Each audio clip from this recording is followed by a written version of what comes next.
Team India విజయోత్సవ rally ఘనంగా ముగిసింది. వేలాది అభిమానుల మధ్య పూల వర్షంలో భారత ఆటగాళ్లు వాంఖడే స్టేడియానికి వైభవంగా తరలి వెళ్లారు. టీ20 వరల్డ్ కప్తో రోహిత్ సేన భారత్ గడ్డ మీద అడుగుపెట్టిన క్షణం నుంచి పండగ వాతావరణం నెలకొంది.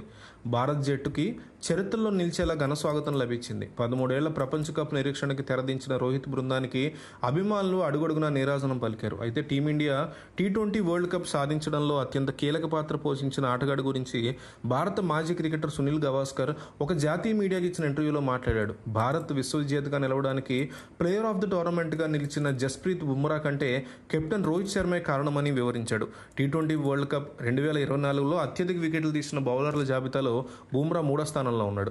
ఆఫ్ఘనిస్తాన్ బౌలర్ ఫరూకీ అగ్రస్థానంలో ఉన్నాడు. అతను 18 మ్యాచ్ల్లో 17 వికెట్లు తీశాడు. తర్వాతి స్థానంలో హర్షదీప్ సింగ్ బుమ్రా ఉన్నారు. 8 మ్యాచ్ల్లో హర్షదీప్ 17, బుమ్రా 15 వికెట్లు పడగొట్టారు. మరోవైపు అత్యధిక పరుగుల వీరుడి జాబితాలో రోహిత్ శర్మ 2వ స్థానంలో ఉన్నాడు. 36 సగటుతో 257 పరుగులు తీశాడు. తొలి స్థానంలో ఆఫ్ఘన్ బ్యాటర్ గుర్బాజ్ నిలిచాడు. అతను 35 సగటు 281 పరుగులు తీశాడు. టీమిండియా విజయోత్సవ ర్యాలీ అద్వితీయంగా ముగిసింది. వేలాది అభిమానుల మధ్య పూల వర్షంతో భారత ఆటగాళ్లు వాంఖడే స్టేడియానికి చేరుకున్నారు.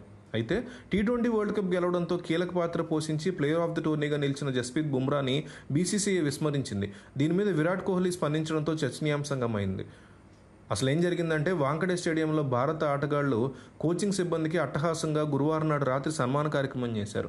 125 కోట్ల భారీ నజరానా కూడా అందింది. అయితే కార్యక్రమంలో భాగంగా బీసీసీఐ వీడియో ప్రసారం చేసింది. ఈ వీడియోలో ఈసారి రోహిత్ శర్మ సారథ్యంలో టీమిండియా ప్రపంచ కప్ గెలుస్తుందని జైషా గతంలో చేసిన ప్రసంగం, ఆ తర్వాత ఆటగాళ్లకు సంబంధించిన స్పెషల్ వీడియోలు ప్రసారం చేసింది. రోహిత్ శర్మ, విరాట్ కోహ్లీ, హార్దిక్ పాండ్యా, సూర్యకుమార్ యాదవ్, మహమ్మద్ సిరాజ్, కుల్దీప్ యాదవ్, రవీంద్ర జడేజా, శివం దూబేలకు సంబంధించిన వీడియోలను ప్రసారం చేసింది. కానీ ప్రపంచ ప్రమాదకర ఫాస్ట్ బౌలర్ బుమ్రాకు సంబంధించిన వీడియో ప్రసారం కాలేదు. ఇది అందరినీ ఆశ్చర్యానికి గురి చేసింది. ప్రత్యర్థి గెలుపు దిశగా సాగుతున్న ప్రతి సందర్భంలో బుమ్రానే భారత్ని తిరిగి పోటీలోకి తెచ్చాడు. అందుకే ఐసీసీ కూడా మెచ్చి player of the tourney award ఇచ్చింది. కానీ సన్మాన కార్యక్రమంలో బుమ్రాకు సంబంధించిన వీడియో మిస్ అవ్వడం గమనార్హం. అయితే దీన్ని గమనించిన విరాట్ కోహ్లీ బుమ్రాకి ఫుల్ క్రెడిట్ ఇచ్చాడు. వరల్డ్ కప్ గెలవడానికి ప్రధాన కారణం బుమ్రానే అని, అతను భారతదేశానికి గొప్ప ఆస్తి అని కొనియాడాడు. అలాంటి బుమ్రాని ప్రత్యేకంగా అభినందించాలని అభిమానులతో చప్పట్లు కొట్టించాడు. కష్టాల్లో ఉన్న ప్రతి సందర్భంలోనూ బుమ్రాని తిరిగి జట్టుని మళ్లీ ఫామ్లోకి తీసుకొచ్చానన్నాడు. అయితే బుమ్రాని బీసీసీఐ విస్మరించడం మీద నెట్టింట చాలా చర్చ నడుస్తోంది.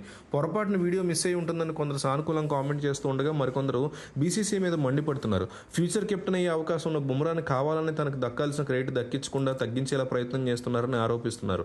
రోహిత్ శర్మ స్థానంలో కెప్టెన్సీ రేస్లో హార్దిక్ పాండ్యా, బుమ్రా ఉన్న సంగతి తెలిసిందే.